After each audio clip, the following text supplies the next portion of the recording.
O ministro André Mendonça acaba de mandar para a prisão um poderosão envolvido no escândalo do caso Master.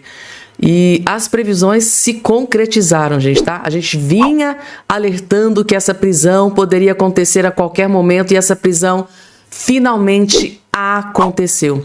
André Mendonça mandou para Papuda, mandou para cadeia, acabou de decretar e efetuar a prisão que chocou Brasília. Aqui agora, neste exato momento, eu vou trazer todos os detalhes dessa notícia. Outra notícia urgentíssima, gente, tá? Acabou de sair aqui no portal de notícias Metrópolis, pedido de prisão contra o ministro Alexandre de Moraes. Pedido de prisão contra o ministro Alexandre de Moraes acabou de explodir em Brasília. É outra notícia explosiva que eu vou trazer também nos mínimos detalhes aqui para todos vocês. Outra informação, gente, esse vídeo aqui tá lotado, recheado de novas informações. Grande aliada do Lula, petista, pode ser presa a qualquer momento. Na verdade, ela pode voltar para a cadeia a qualquer momento. Ela já tinha sido presa uma vez e, segundo aqui o que acabou de sair na imprensa, grande aliada do Lula, petista, pode voltar para a cadeia a qualquer momento e o desespero está tomando conta do PT, da esquerda agora neste exato momento. E grande aliado de Donald Trump acabou de soltar uma bomba contra o ministro Alexandre de Moraes. Claro que eu vou trazer também essa informação para vocês. E por fim, o Lula, gente, tá? Já admite que pode perder a eleição para Flávio Bolsonaro. O próprio Lula da Silva admite que pode sim, tem grande possibilidade de perder a eleição para Flávio Bolsonaro. Baseado em que o Lula disse isso e o motivo do desespero? O Lula tá desesperado, gente, tá? Claro que eu vou trazer também essa informação. E se vocês ficarem até o finalzinho, eu tenho uma surpresa para todos vocês que estão do outro lado me assistindo. É uma surpresa incrível que eu tenho certeza que todos vocês vão gostar e muito. Muito carinho para vocês, gente, tá? Uma grande surpresa. Rapidamente, claro, só não esqueçam de se inscrever aqui embaixo no canal, ativar o sininho das notificações, compartilhar o vídeo o máximo possível que vocês puderem. Corre aqui, Alexandre de Moraes, venha ver o que o Tarcísio de Freitas acabou de fazer. Eu acho que depois desse vídeo aqui, acabou a amizade entre o Moraes e o Tarcísio, gente, tá? Aqui, nesse vídeo, o Tarcísio realmente está mostrando de que lado ele está. Tarcísio fala sobre o inquérito que Moraes abriu contra Flávio Bolsonaro. Basicamente, o que é que o Tarcísio fez aqui nesse vídeo? Desceu a lenha no Alexandre de Moraes. Que delícia de vídeo, gente. Assista até o finalzinho. É curtinho, mas aqui o Tarcísio deu um duro recado para o Moraes. Vejam só. Bom, se eu fosse pedir para abrir inquérito a todas as calúnias que eu recebo todos os dias, desde sempre, né, desde que eu cheguei aqui, por exemplo, por parte da minha oposição, haja inquérito. Eu entendo que não pode ter dois pesos e duas medidas, a regra tem que ser a mesma para todos. Outra coisa, a crítica política não pode ser também objeto de sanção, não pode ser objeto de coação, porque senão você tira a liberdade de expressão, e a gente não pode permitir que um lado possa fazer determinadas coisas, as outras não, então isso não faz o menor sentido. A grande questão é que eu acho que não há nada de irregular, confio na candidatura do Flávio, tenho certeza, a candidatura está sendo extremamente bem sucedida, observe que já houve o cruzamento de linhas e a tendência que a gente vai ver um derretimento gradual do Lula, um crescimento gradual do Flávio, e eu tenho certeza que o Flávio vai chegar ao êxito, vai ser eleito presidente da República, será o próximo presidente da República do Brasil. E olhe lá se essa eleição terminar no primeiro turno. Olha, gostei, gente. Além de descer a lenha, mandar duros recados aí para o ministro Alexandre de Moraes, fez questão de dizer, não tem a menor sombra de dúvida, que Flávio Bolsonaro será o próximo presidente do Brasil e... vou até mais longe, acho que vai ser até no primeiro turno. Sabia, Tarcísio, que até o Lula está admitindo que pode sim perder a eleição para o Flávio Bolsonaro? Pela primeira vez, o próprio Lula acabou de admitir que tem grande risco de ser derrotado pelo Flávio. Daqui a pouco eu vou trazer essa informação para vocês que são inscritos aqui nesse canal. Mas eu não poderia deixar de trazer esta bomba, gente, tá? E é sobre prisão de ministro Dias Toffoli e Alexandre de Moraes. Romeu Zema, mesmo com ameaças veladas, mesmo com recadinhos, mesmo com os ministros, né, principalmente o Dias Toffoli, o Moraes e o Gilmar Mendes, né? Mandando duros recados, mesmo assim, o Romeu Zema não se intimidou. Dobrou a aposta e fez questão de reafirmar. Ele propõe mandato para o STF e defende prisão de Dias Toffoli e Alexandre de Moraes. O Romeu Zema, ele está sendo categórico. Eu defendo a prisão do Dias Toffoli e Alexandre de Moraes devido à gravidade dos escândalos em que eles estão atolados até o pescoço. Então, mais uma vez, o Romeu Zema, ex-governador aqui do meu estado, Minas Gerais, encheu a gente de orgulho, disse, olha, se ministro cometeu crime, tem que ir para cadeia, tem que ser preso. Então, mais uma vez, ele reiterou que defende a prisão de Moraes e Dias Toffoli, tá aqui. Pré-candidato à presidência da República, né, o Romeu Zema, disse nesta última quinta-feira, mais uma vez, porque essa não é a primeira vez que ele diz isso, que se eleito exigirá mandatos para ministros do Supremo Tribunal Federal em embate aberto com alguns magistrados a quem chama de intocáveis. O mineiro prometeu uma ampla reforma na Corte Suprema e ainda afirmou que Dias Toffoli e Alexandre de Moraes devem ser presos. Sim, gente, tá? O Romeu Zema afirmou que Alexandre de Moraes e Dias Toffoli devem ser presos. Gente, envolvidos aí até o pescoço no escândalo do caso Márcia. E agora, gente, larguem tudo que vocês estão fazendo, porque é uma bomba que acabou de explodir. Grande aliada petista do Lula pode voltar para a cadeia a qualquer momento. Quem aí não se lembra da Deolane Bezerra, gente, tá? Aquela influencer petista, lulista, aquela influencer que idolatra o Lula da Silva, é Deus no céu e Lula na terra para ela, fez campanha pro Lula, ela tinha muitos seguidores nas redes sociais, fez campanha, tem videozinho dela do lado do Lula fazendo L, pedindo voto pro Lula. Pois é, gente, tá? Mais uma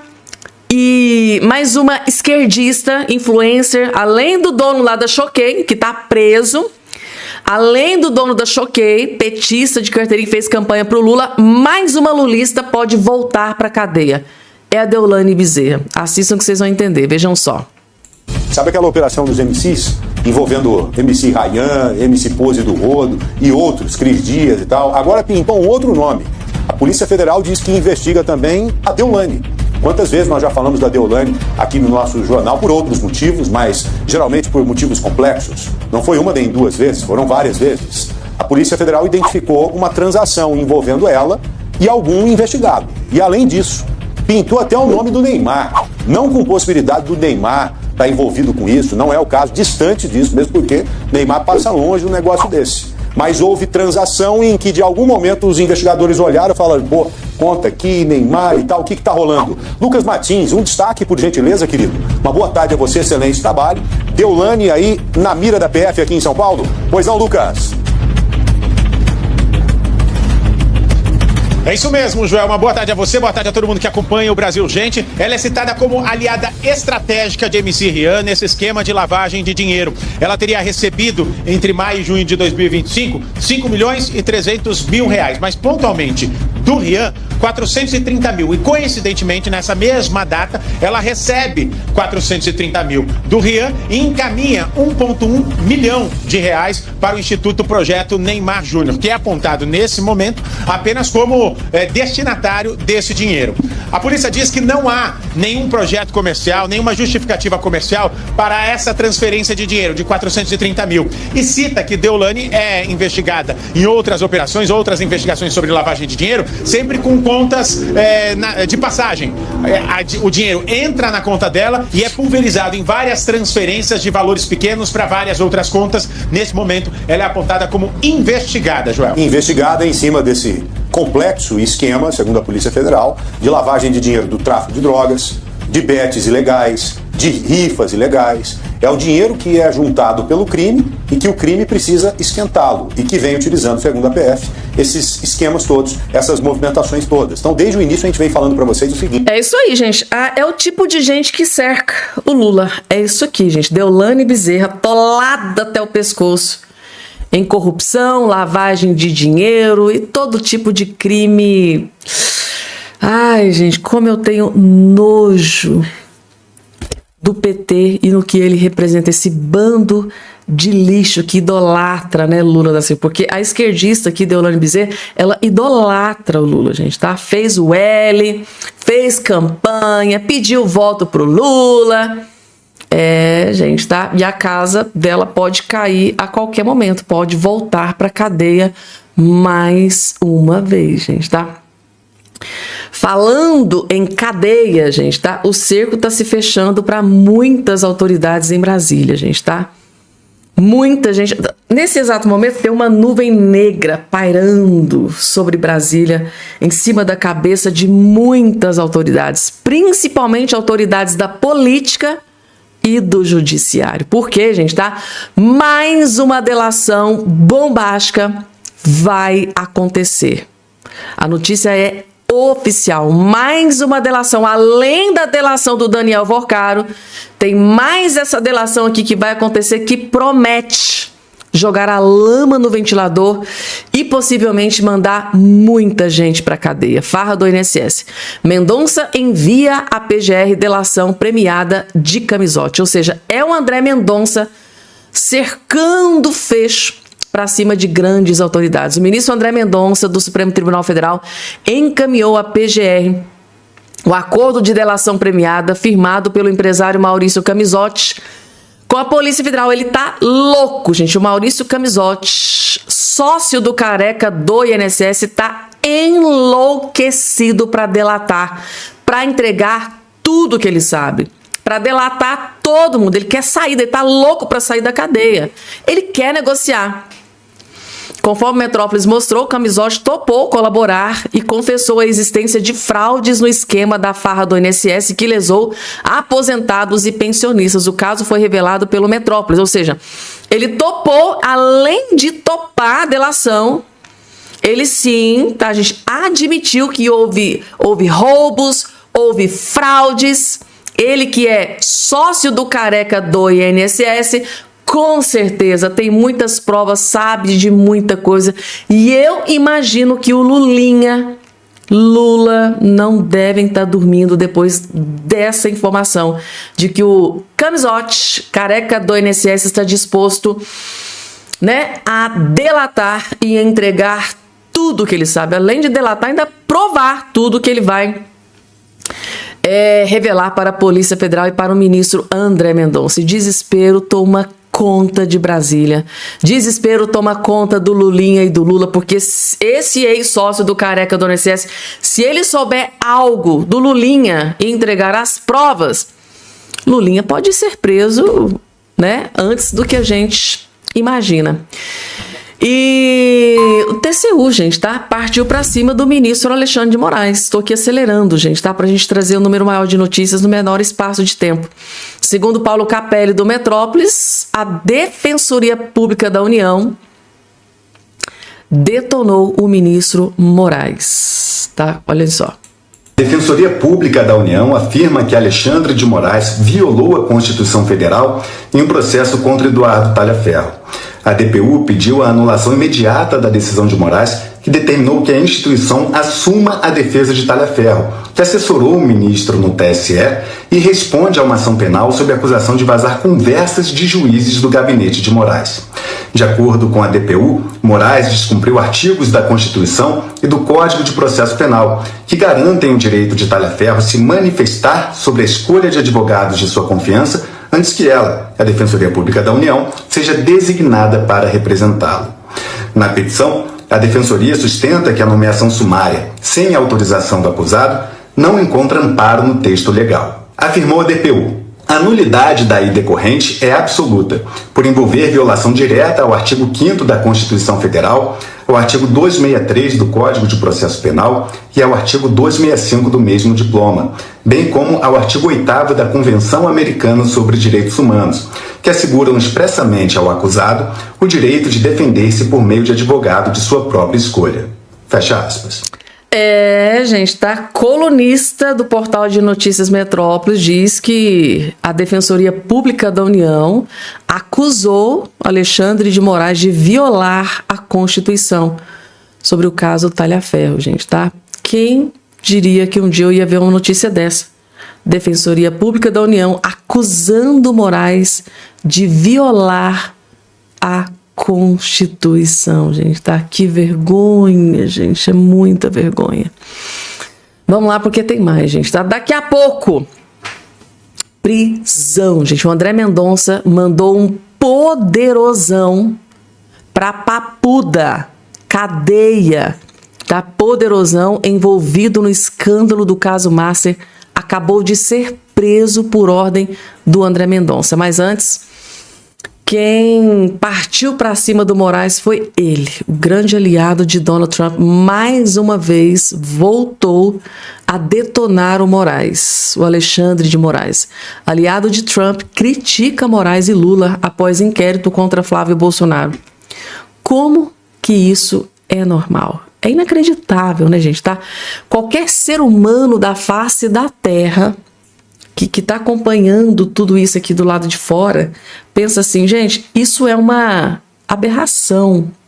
Você pega um candidato que está na frente das pesquisas, aí de forma sorrateira, covarde, né? Você vai lá e tenta deixá-lo inelegível. Parece até Venezuela, né? Porque lá na Venezuela isso era comum acontecer. O que acontecia? Tinha um pleito eleitoral, aí tinha o Maduro, tinha ali os opositores, né? Tinha o Maduro e aqui os opositores do Maduro, vários.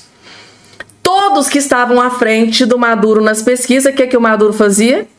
Derrubava. Aí aparecia mais, aí veio o próximo pleito eleitoral lá na Venezuela. Aquele monte de parlamentares da oposição e o Maduro. Aí saíam as pesquisas, a oposição estava lá à frente, né, nas pesquisas, né, ganhando do Maduro. O que o Maduro fazia? Derrubava a oposição. Basicamente a mesma coisa que está acontecendo aqui no Brasil. Descaradamente. Só que a imprensa internacional, parlamentares, né, dos Estados Unidos, aliado de Donald Trump, tá todo mundo de olho nessa aberração que está acontecendo. Inclusive, eu já vi jornalista de esquerda, jurista de esquerda, descendo a lenha nessa decisão do Moraes.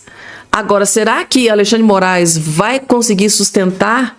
Moraes, PGR, Lula, será que eles vão conseguir sustentar isso por muito tempo? Porque o que vale é a opinião pública. Se o Moraes vê que ele está sendo massacrado, detonado na imprensa por jornalistas, talvez ele pode recuar, né? Porque realmente é inacreditável. É um tapa na cara da sociedade. É tipo assim, Lula, eu quero que o Lula continue no poder, mas o Flávio está na frente nas pesquisas. Corre grande risco do Flávio vencer. O que a gente precisa fazer? Se eu não posso vencer o inimigo, eu vou derrubar o inimigo. Eu derrubei o Bolsonaro, a gente pode conseguir derrubar o Flávio facilmente. Eu preciso encontrar alguma maneira. Um crime horrível do Flávio Bolsonaro. Crime horrível foi ele ter falado, ligado o Lula ao Maduro novamente. Não pode, não pode. Vamos lá, porque agora vamos falar sobre prisão, gente, tá? André Mendonça mandou para a Papuda, sem dó e nem piedade. Ex-presidente do BRB acaba de ser transferido para Papuda, gente, tá? O terrivelmente evangélico André Mendonça agiu sem dó e nem piedade. Aqui. O ex-presidente do Banco de Brasília, Paulo Henrique, Casta foi transferido da Superintendência da Polícia Federal do Distrito Federal para o Complexo Penitenciário da Papuda, em Brasília, na tarde da última quinta-feira. A PF prendeu Costa durante a quarta fase da Operação Cumpliance Zero. Ele estava na sua residência na capital federal, sua residência luxuosa, né? A nova fase da operação, transferência para a prisão, foram autorizadas pelo ministro André Mendonça. Aqui eu vou até repetir, tá, gente? A transferência dele para Papuda, tá, foi determinada pelo ministro André Mendonça, do STF, que está agindo sem dó e nem piedade. Segundo as investigações, o banqueiro, que foi mais guloso do que a esposa do Moraes, né? Ele conseguiu arrancar mais dinheiro do Vorcaro do que a esposa do Moraes. Ele teria pago, o Vorcaro teria pago para ele 140 milhões em propina para que o BRB comprasse o Banco Master. Gente, André Mendonça definitivamente não tá para brincadeira. E mandou que o poderosão ex-presidente do BRB, que inclusive, vocês viram lá que o Carlos Jordi mencionou, né? Esse aqui, gente, ó, que tá aqui na sua tela, ele teve reunião lá na casa do Vorcaro com a presença de quem? Do Alexandre de Moraes. Esse aqui, gente, tá? É bom frisar, deixar aqui para a lisura da informação. Só para reiterar o que o Carlos Jordi trouxe lá no início do vídeo. É esse cara aqui, ó. Carlos Jordi estava se referindo a esse ex-presidente do BRB, que foi mandado para Papuda agora por ordem do ministro André Mendonça. Ele, esse presidiário aqui de agora, estava na reunião com André Mendonça e Daniel Vorcaro, segundo a Andresa Matais, do Metrópolis. O deputado federal Carlos Jordi acaba de soltar uma bomba gigante contra o ministro Alexandre de Moraes, gente, tá? A delação que pode explicar a reunião e derrubar o ministro Alexandre de Moraes. O que é que o Carlos Jordi está sabendo que a gente ainda não está sabendo? Sim, gente, ele descobriu e revelou tudo aqui nesse vídeo para todos vocês. A delação bomba que pode derrubar Alexandre de Moraes. Vocês vão entender, assistam até o final. A tão esperada delação de Vorcaro está para sair. Sairá em poucos dias, agora em maio. Mas tem mais duas delações que são muito aguardadas, que são delações que vão contribuir com as investigações, mas também vão ajudar no processo para acelerar a delação do próprio Vorcaro, que é a delação de Daniel Monteiro, um advogado que é considerado o operador jurídico e financeiro desse esquema envolvendo o Banco Master e o BRB, e o próprio ex-presidente do BRB, Paulo Henrique Costa. Ambos foram presos ontem e a suspeita, na verdade as investigações apontam que o Daniel Monteiro fazia essa interlocução, ele que fazia os pagamentos, e o presidente do BRB, o ex-presidente do BRB, recebeu propina de 140 milhões de reais. Esse aí é mais guloso que o próprio Moraes e sua esposa, né? Mas recebeu propina de 140 milhões de reais para facilitar essa compra fraudulenta do Banco Master, que estava caindo aos pedaços, estava todo podre. Não sei se vocês se recordam, né? Essa fraude envolvendo o Banco Master, que envolve políticos, ministros do Supremo, tem muita suspeita de corrupção envolvendo todos esses atores, pagamento de propinas para a classe política e para ministros do Supremo Tribunal Federal, mas a fraude maior em si foi essa compra fraudulenta do Banco Master sendo feita para o BRB. O Banco Master estava caindo aos pedaços, o Banco Master vendeu títulos podres, títulos que não existiam, carteiras de crédito inexistentes, tudo isso para o BRB. Foi uma fraude de mais de 12 bilhões de reais, e isso deu um prejuízo enorme ao BRB. E o ex-presidente do BRB, o Paulo Henrique Costa, ele estava recebendo propina para facilitar essa negociação fraudulenta. O Banco Master tinha dívidas, então, vendendo o Banco Master para o BRB, o Banco Master, aliás, o BRB assumia essas dívidas. E é dinheiro público, é um banco estatal, o BRB. Agora, tem um ponto importantíssimo aqui. Em janeiro saiu uma notícia falando sobre... Deixa eu mostrar para vocês. Sobre essa reunião entre Moraes, o presidente do BRB, na mansão de Vorcaro.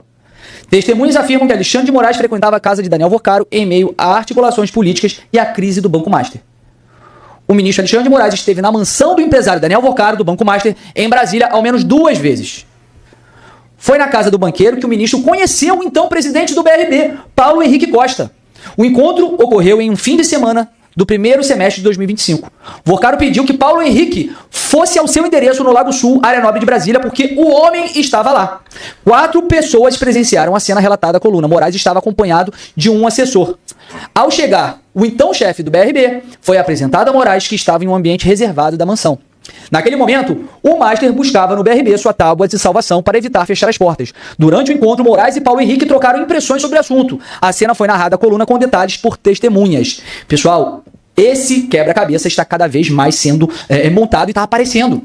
Aquela reunião que foi falada lá em janeiro, que houve na casa de Vorcaro, envolvendo Paulo Henrique Costa e Moraes, agora fica cada vez mais claro por que aconteceu. Nós temos um ministro que tem uma esposa com um contrato de 129 milhões de reais e sem registro de atuação dela na defesa do banco. Nós temos um ministro que trocava mensagem de visualização única com o Vorcaro, inclusive no dia da prisão do Vorcaro, inclusive perguntando se ele havia conseguido salvar o banco, bloquear, não sei se ele ia bloquear a prisão.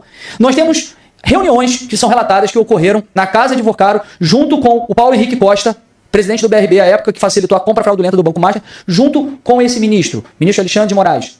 Nós temos reuniões também que ocorreram entre Moraes, Galípolo, o presidente do Banco Central, inclusive também ligações que foram, acho que em torno de 6 vezes, do Moraes para o Galípolo, presidente do Banco Central, para facilitar a compra do Banco Master para o BRB. E agora nós temos a prisão do presidente do BRB, por ele ter facilitado essa compra. Gente, tá muito claro o que aconteceu. Moraes precisa ser investigado. E aí nós vemos os ministros dando chilique, querendo ameaçar deputados, ameaçar senadores, por conta de investigações. Quem tem que ser investigado são eles. Moraes não está acima da lei. E ele, com a sua arrogância e autoritarismo, segue julgando, segue intimidando, junto com outros ministros, como o ministro Gilmar Mendes. Isso já passou já de questão envolvendo impeachment. O impeachment é necessário. Em qualquer país sério, Alexandre de Moraes já teria sido retirado da Suprema Corte. Mas mais do que isso, ele precisa ser preso. As investigações estão avançando e eles vão tentar blindar. Porque, como vocês sabem, para ter efetivamente uma investigação de ministro do Supremo, precisa de autorização do próprio Supremo Tribunal Federal. Alguém tem dúvida de qual vai ser o posicionamento deles num possível pedido de indiciamento de investigação contra Moraes? Depois daquele barraco que Gilmar Mendes, Toffoli e todos fizeram? Nós vamos ter que continuar cobrando, pressionando, apoiando as investigações sem medo, sem recuar. Porque nós vamos sim trabalhar. E vai acontecer impeachment de ministro supremo e prisão, porque isso aqui tá muito claro, é mais do que batom na cueca. Mais do que batom na cueca, né, gente? Tá? Provas é o que não faltam, né? O que mais que precisa, né, para acontecer de fato. Então, Carlos Jordi, deputado federal, defende a prisão de ministros do STF envolvidos até o pescoço no escândalo do caso Master e do Daniel Vorcaro, gente, tá? E a delação premiada, gente, tá tão aguardada quanto a final da Copa do Mundo, sendo tão aguardada. E a gente tem informação de bastidores que tem políticos e autoridades de Brasília, gente, que não estão nem conseguindo dormir, extremamente desesperados com o que pode vir aí com essas delações que estão a caminho. E agora, além do Carlos Jordi, o deputado federal Marcel Van Hatten explodiu mais uma bomba sobre o escândalo do caso Master envolvendo ministro do STF. O que a gente sabe até agora, gente, tá? Não é nem a pontinha do iceberg. Vejam que o Marcel Van Hatten descobriu e acabou de revelar sobre o escândalo do caso Master. É por isso que Alexandre de Moraes, Dias Toffoli, Gilmar Mendes estão nesse completo desespero. Vocês vão entender, vejam só. Me permite insistir na sua tese. Sim. Levando-se em conta que até outro dia dizia-se que o ministro Gilmar Mendes era mais ou menos o dono do Supremo Tribunal Federal. Esse tipo de reação dele foi uma reação descontrolada de quem estaria desesperado? Eu respondo ao ridículo. Quando nós sentamos lá, os membros da CPI que estavam interessados na prorrogação da comissão de inquérito, junto com o presidente Carlos Viana, senador da República, e o deputado federal Alfredo Gaspar, relator da comissão. Quando nós estávamos lá sentados e víamos os ministros, em especial o ministro Gilmar Mendes, em lugar de tratar da constitucionalidade ou não do período de prorrogação da CPI, atacando os parlamentares em virtude de supostos vazamentos sobre os quais eu não tenho a menor ingerência, afinal de contas, eu não vazei nada das informações que vieram de aparecer na CPI. A gente sabe que uma parte dos vazamentos, pelo menos, a própria imprensa diz que veio da Polícia Federal e não da CPI. Quando a gente vê aquele tipo de manifestação, nós sabemos que eles estão, na verdade, também perdidos, porque eles tentam achar inimigos. Naquele caso, naquele dia, seriam os parlamentares presentes ali da CPI, em quem colocar uma culpa que é deles, que é a da total desmoralização do Supremo Tribunal Federal. Basta a gente ver as pesquisas. Mais de 60% dos brasileiros consideram ruim e péssima a atuação do Supremo Tribunal Federal, e outra pesquisa recente, acho que de 4, 5 dias atrás, demonstrou que 40% da população acha que o STF é a maior ameaça à democracia no Brasil. Justamente aqueles que dizem defender a democracia. Então sim, eu concordo com essa opinião de que estão desesperados, estão num momento realmente de muita dificuldade. Basta ver o Alexandre de Moraes, que sempre é tão solícito em dar entrevistas, ainda recentemente, inclusive, diante de uma repórter, decidiu que não era mais hora de falar com a imprensa. Então eles perderam o controle da narrativa. Aqui mesmo, inclusive. Exatamente, na Porta da Oeste. Parabéns. A Tawane Catão foi lá e a pergunta era sobre, vamos falar sobre democracia. Parabéns a jornalista. Realmente nos orgulhou a todos, inclusive como jornalista que sou. Porque uma autoridade tem que ser questionada sempre. Bom, para começar, o juiz não deveria dar entrevista para a imprensa, salvo motivos muito especiais, especialíssimos. Juiz da Suprema Corte americana não dá entrevista. Agora, quem se arroga o direito de dar uma entrevista precisa também aceitar que meios de todos os lados possam questioná-lo, e não somente aqueles que são selecionados. Eu vou insistir também no tema Supremo Tribunal Federal. O senhor é deputado e é pré-candidato ao Senado pelo Rio Grande do Sul. Uma das prerrogativas do Senado é pautar impeachment de ministros do Supremo. Então eu gostaria de perguntar se o senhor se compromete, se eleito, trabalhar por impeachment dos ministros, ou seja, trabalhar com seus colegas de Senado, mobilizar o Senado para efetivamente pautar impeachment, especialmente do ministro Alexandre de Moraes. Com certeza. E o primeiro passo para isso é ter um Congresso, ou melhor, um Senado com maioria de direita, ou maioria de oposição a isso que está acontecendo. Porque nós queremos ser uma maioria de governo, porque a gente espera vencer a eleição presidencial, inclusive tendo um candidato de direita subindo a rampa do Palácio do Planalto. Para ter maioria no Senado, nós precisamos eleger mais senadores neste ano do que aqueles que foram eleitos em 2018 e que continuam conosco. É importante a gente observar a matemática. Já entro na questão específica do impeachment, que foi a sua pergunta, mas uma coisa precede a outra, e essa que precede justamente eleger um presidente do Senado que se compromete com a pauta do impeachment, porque hoje quem tem o poder da caneta é o presidente do Senado. Em 2022 foram eleitos 27 senadores, porque os senadores são eleitos alternadamente a cada 4 anos. Em uma eleição são 27 senadores eleitos, na outra são 54. Muita gente não sabe, mas nessa eleição nós elegeremos 2 senadores por estado. Na eleição de 2022 foi eleito apenas um senador por estado. Dos 27 senadores eleitos em 2022, 17 são de oposição. Considerando que nós temos 31 senadores de oposição, são 31 senadores realmente firmes com a oposição, ainda que mais de 41 tenham assinado agora o pedido de impeachment, 31 são de oposição. Sobram, portanto, 14 senadores que são de oposição dos 31, esses 17 foram eleitos em 2022. Esses 14 foram eleitos quando? Em 2018, quando se elegeram 54 senadores. Então quer dizer que de 54 senadores eleitos em 2018, apenas 14 estão na oposição. Se agora temos a oportunidade de eleger 54 senadores outra vez, se conseguirmos fazer o que fizemos em 2022, que é eleger mais da metade, ou digamos metade, 27 senadores de 54, some-se 27 aos 17 que nós temos na eleição de 2022 e teremos 44 senadores, que é o suficiente para eleger um novo presidente do Senado e um presidente do Senado alinhado. Então acho importante que as pessoas tenham a noção de que nessa eleição, além de votarmos em 2 senadores, nós precisamos ter uma maioria de senadores eleitos em todo o Brasil alinhados, para que a gente tenha um presidente do Senado. E aí sim se comprometa com a abertura do impeachment do Supremo Tribunal Federal. Agora, a abertura de um impeachment de um ministro do Supremo Tribunal Federal é importante apenas para fazer justiça, o que já seria o suficiente, inclusive, porque estão abusando da autoridade, estão cometendo crimes comuns, são suspeitos de uma série de outras ilegalidades. Não é apenas por isso. Uma coisa é fazer justiça. E aí eu vou repetir as palavras do próprio Romeu Zema, nosso candidato a presidência da República, que diz que não é apenas impeachment, é também cadeia. Então, devido processo, depois averiguar os crimes confirmados, os crimes cometidos por ministros ou seus familiares, ou laranjas, quem quer que seja, que paguem de acordo com o rigor da lei. Mas é também para reequilibrar os poderes e podermos voltar a ter a política decidindo os rumos do Brasil. E a política significa o quê? A democracia. Hoje a Câmara dos Deputados e o Senado da República não decidem mais nada. O Poder Executivo também não decide mais nada, o Supremo interfere em tudo. Segurança Pública. Decisão do Supremo impediu que se fizesse operação nas favelas do Rio desde a Covid. ADPF das favelas. ADPF das favelas. Educação. Escola Cívico-Militar. Só preciso dar um exemplo de cada área, se eu quiser, que foram aprovadas em assembleias estaduais, foram implementadas por governadores de estado. Também tem decisão do Supremo Tribunal Federal, muitas vezes limitando ou até impedindo a sua instalação. Então, quer dizer, em todas as áreas eles se metem. Ou a gente resolve esse problema do Supremo e coloca ele de volta dentro da Constituição, ou nós vamos continuar vivendo um estado de exceção, em que não é a política que decide, ou seja, não é a democracia que decide, e na verdade quem decide é o Poder Judiciário, que está muito além da sua função nesse quadro da nossa história. Tá aí, gente, tá aqui entrevista, né, brilhante da Revista Oeste para com o senador, para com o nosso futuro senador, né, o Marcel Van Hatten. A gente tá perguntas precisas e respostas objetivas. É tudo isso que a gente precisa. Ele foi categórico. Eu não defendo só impeachment de ministros do STF. Eu defendo cadeia. Cadeia para ministro do STF. Lembrem-se que o Alessandro Vieira disse recentemente que pela primeira vez na história do judiciário do Brasil estamos prestes a ver ministros do STF sendo presos. Alessandro Vieira, né, defendendo prisão para ministros da Suprema Corte, claro que depois de investigações. O próprio Marcel Van Hatten também defendendo que a depender de se cometer algum tipo de crime tem que ser responsabilizados, ele defendendo aqui cadeia, prisão para ministros do STF, assim como outros que aí eu vou trazer, na medida em que as notícias forem sendo confirmadas, eu vou trazendo para vocês.